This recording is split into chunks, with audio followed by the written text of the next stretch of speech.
Assalamualaikum warahmatullahi wabarakatuh.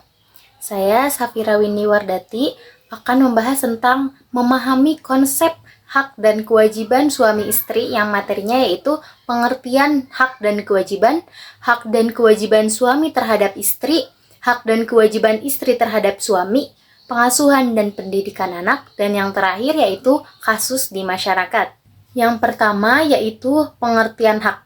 Pengertian hak dalam KBBI dapat dikatakan sebagai kebenaran, milik, kepunyaan, atau kekuasaan untuk berbuat sesuatu.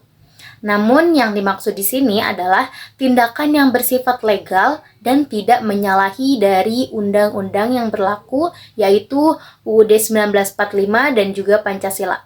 Pelaksanaan hak setiap individu akan berbatasan dengan hak orang lain.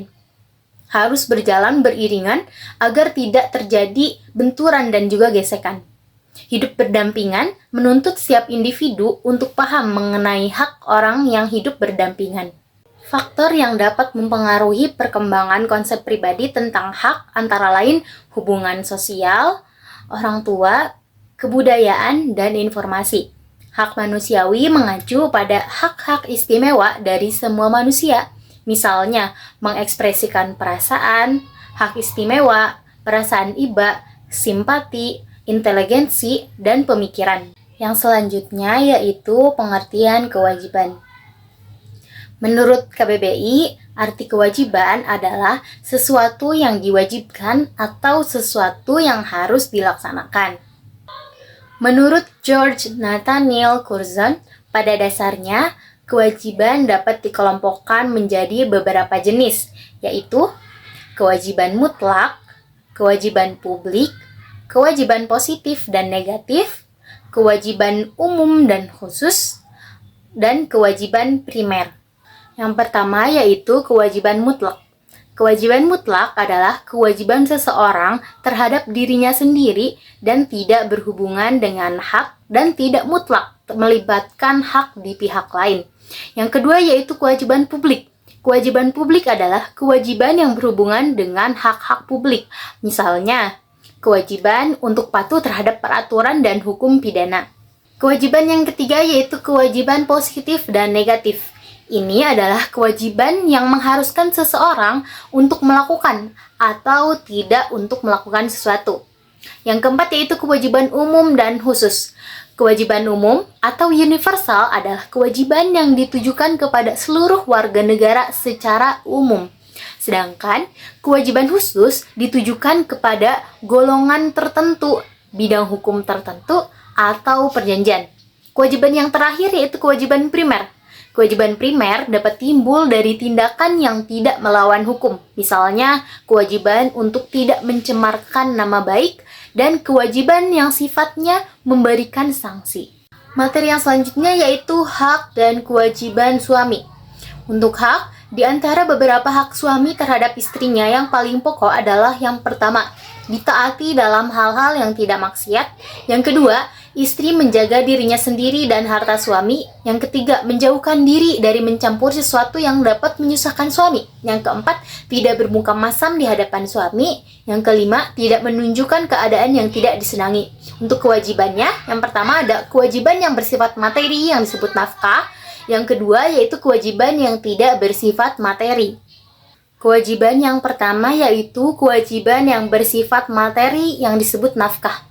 Nafkah berasal dari bahasa Arab an-nafaqah yang artinya pengeluaran, yakni pengeluaran yang biasanya dipergunakan oleh seseorang untuk sesuatu yang baik atau dibelanjakan untuk orang-orang yang menjadi tanggung jawabnya. Untuk yang selanjutnya yaitu ada kewajiban yang tidak bersifat materi. Yang pertama yaitu menggauli istri dengan baik dan adil, sebagaimana dalam Quran Surat An-Nisa ayat 19. A'udzu billahi minasyaitonir rajim. Bismillahirrahmanirrahim.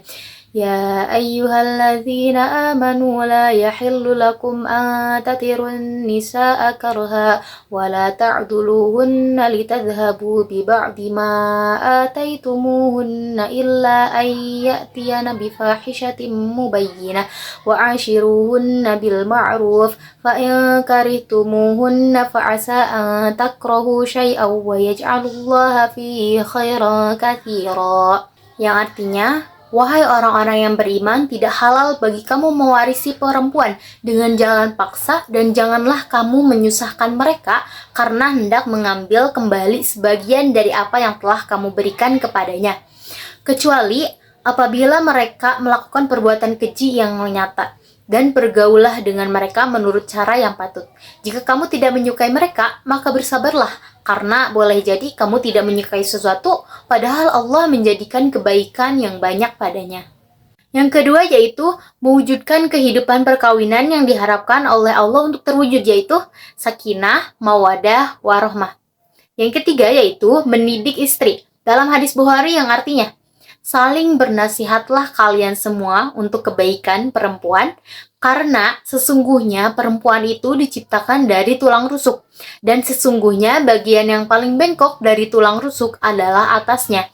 Jika kamu luruskan, akan patah, dan jika kamu biarkan, maka ia akan tetap bengkok. Maka saling bernasihatlah di antara kalian untuk kebaikan perempuan. Materi selanjutnya yaitu hak dan kewajiban istri. Untuk hak yaitu ada yang pertama mahar, yang kedua nafkah, yang ketiga keadilan dalam poligami, yang keempat diperlakukan dengan baik, yang kelima hak untuk mendapatkan warisan. Sedangkan untuk kewajibannya yaitu berbakti lahir dan batin kepada suami. Untuk hak yang pertama yaitu mahar, sesuai dengan Quran Surat An-Nisa ayat 4 yang artinya, dan berikanlah mas kawin atau mahar kepada perempuan yang kamu nikahi sebagai pemberian yang penuh kerelaan. Kemudian, jika mereka menyerahkan kepada kamu sebagian dari mas kawin itu dengan senang hati, maka terimalah dan nikmatilah pemberian itu dengan senang hati. Berikanlah mas kawin atau mahar kepada wanita yang kamu nikahi. Yang kedua yaitu nafkah, sesuai dengan Quran Surat At-Talaq ayat 7 yang artinya, hendaklah orang yang mampu memberi nafkah menurut kemampuannya, dan orang yang disempitkan rezekinya, hendaklah memberi nafkah dari harta yang diberikan Allah kepadanya. Allah tidak memikulkan beban kepada seseorang, melainkan sekedar apa yang Allah berikan kepadanya. Allah kelak akan memberikan kelapangan sesudah kesempitan. Yang ketiga yaitu keadilan dalam poligami. Mendapatkan keadilan dalam poligami merupakan hak bagi seorang istri yang suaminya memiliki istri lebih dari satu. Dan itu merupakan salah satu syarat utama diperbolehkannya poligami. Ini tercantum pada Quran Surat An-Nisa ayat 3 yang artinya, dan jika kamu khawatir tidak akan mampu berlaku adil terhadap hak-hak perempuan yatim bila mana kamu menikahinya, maka nikahilah perempuan lain yang kamu senangi, 2, 3, atau 4. Tetapi jika kamu khawatir tidak akan mampu berlaku adil, maka nikahilah seorang saja, atau hamba sahaya perempuan yang kamu miliki. Yang demikian itu lebih dekat agar kamu tidak berbuat zalim. Yang keempat yaitu diperlakukan dengan baik. Seorang suami diwajibkan untuk bergaul dengan istrinya dengan baik, tidak kikir dalam memberikan nafkah, dan tidak memarahi istrinya dengan kemarahan yang melampaui batas kewajaran. Dan yang paling penting adalah seorang suami tidak bermuka masam pada istrinya. Yang terakhir yaitu hak untuk mendapatkan warisan. Dalil pembagian warisan suami istri bersandar pada firman Allah dalam Quran Surat An-Nisa ayat 12.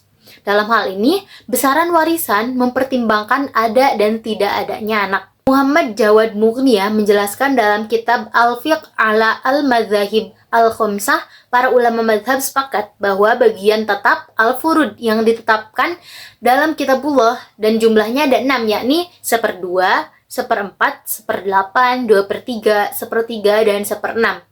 Dari jumlah tersebut, istri mendapatkan bagian 1/4 dari harta suami jika suaminya itu tidak memiliki anak. Apabila suaminya memiliki anak, istri akan mendapatkan bagian warisan 1/8. Yang selanjutnya yaitu kewajiban istri terhadap suami.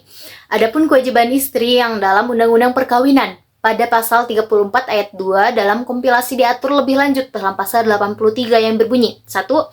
Kewajiban utama bagi seorang istri ialah berbakti lahir dan batin kepada suami di dalam batas-batas yang dibenarkan oleh hukum Islam. Yang kedua, istri menyelenggarakan dan mengatur keperluan rumah tangga sehari-hari dengan sebaik-baiknya. Kewajiban yang selanjutnya yaitu yang pertama, menggauli suami secara layak dengan kodratnya. Yang kedua, memberikan rasa tenang dalam rumah tangga untuk suaminya dan memberikan rasa cinta dan kasih sayang kepada suaminya dalam batas-batas kemampuannya. Yang ketiga yaitu taat dan patuh kepada suami, selama suaminya tidak menyuruh untuk melakukan perbuatan maksiat. Hal ini dapat dilihat dari isyarat firman Allah dalam Quran Surat An-Nisa ayat 34 yang artinya, perempuan-perempuan yang solihah adalah perempuan yang taat kepada Allah dan patuh kepada suami, memelihara diri ketika suami tidak ada, oleh karena Allah telah memelihara mereka. Yang keempat yaitu menjauhkan dirinya dari segala sesuatu perbuatan yang tidak disenangi oleh suaminya. Yang kelima yaitu menjauhkan dirinya dari memperlihatkan muka yang tidak enak dipandang dan suara yang tidak enak didengar dan lain sebagainya. Materi selanjutnya yaitu pengasuhan dan pendidikan anak. Ayah hendaknya memberikan bimbingan dan pendidikan ibu dalam mengasuh dan membesarkan anak sejak masih bayi yang membawa pengaruh positif maupun negatif bagi perkembangan anak di masa yang akan datang. Peran ayah antara lain yaitu menumbuhkan rasa percaya diri dan berkompeten kepada anak, menumbuhkan untuk anak agar mampu berprestasi, mengajarkan anak untuk tanggung jawab. Peran ibu antara lain yaitu menumbuhkan perasaan sayang, cinta melalui kasih dan sayang dan kelembutan seorang ibu, menumbuhkan kemampuan berbahasa dengan baik kepada anak, mengajarkan anak berperilaku dengan baik. Selanjutnya yaitu kasus di masyarakat. Untuk kasus yang pertama yaitu ada seorang artis yang bernama Rizal diduga tidak pernah memberi nafkah kepada istrinya sejak awal menikah dengan alasannya yaitu tidak mampu. Artis ini mengaku tidak memberikan nafkahnya secara penuh, dia hanya memberikan makan saja.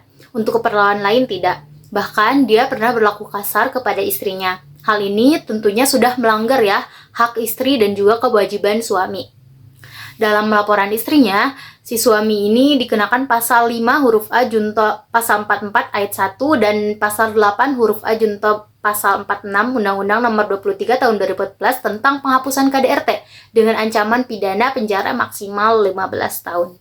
Untuk kasus yang kedua yaitu yang baru-baru ini terjadi yaitu dalam artikel yang berjudul Gugat Cerai Ria Ricis diduga tidak diberi nafkah batin Teuku Ryan selama 18 bulan. Ria Ricis dan Teuku Ryan ini telah resmi bercerai di Pengadilan Agama Jakarta Selatan pada Jumat kemarin. Dalam surat putusan cerai yang dikeluarkan pengadilan, terungkap salah satu alasan Ricis berpisah dengan Ryan adalah karena tidak pernah mendapatkan lagi nafkah batin. Ryan berdalih stres bekerja sehingga tidak lagi memberikan nafkah batin kepada istrinya tersebut.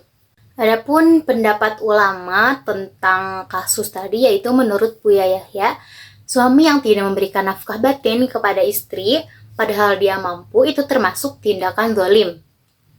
Lebih lanjut, Buya Yahya menyarankan untuk lebih dulu melihat kondisi medis dari suami. Jika dari petunjuk medis terbukti kalau ada gangguan seksual, maka suami tidak bisa dikatakan zalim kepada istrinya. Dalam kondisi tersebut, Buya Yahya menyarankan agar istri harus bersabar dengan kondisi suami. Pada intinya, pasangan suami istri perlu berupaya terlebih dahulu untuk selesaikan gangguan seksual tersebut. Bila tidak ditemukan solusi juga dan istri tidak bisa lagi menunggu, maka gugatan cerai tetap boleh dilayangkan. Begitu indahnya syariat Islam, bisa juga seseorang wanita minta pisah setelah lakukan usaha. Sebagian ulama mengatakan lakukan usaha selama 1 tahun, sementara istri tidak mampu menahan, maka istri berhak meminta cerai. Bukan berarti habis manis sepah dibuang, bukan begitu, karena ini memang kebutuhan pribadi. Begitu menurut Buya Yahya. Setelah sepakat untuk berpisah, Buya Yahya mengingatkan agar proses cerai harus dilakukan secara baik-baik. Cukup sekian yang dapat saya sampaikan mengenai materi memahami konsep hak dan kewajiban suami istri. Semoga dapat bermanfaat bagi kita semua. Wassalamualaikum warahmatullahi wabarakatuh.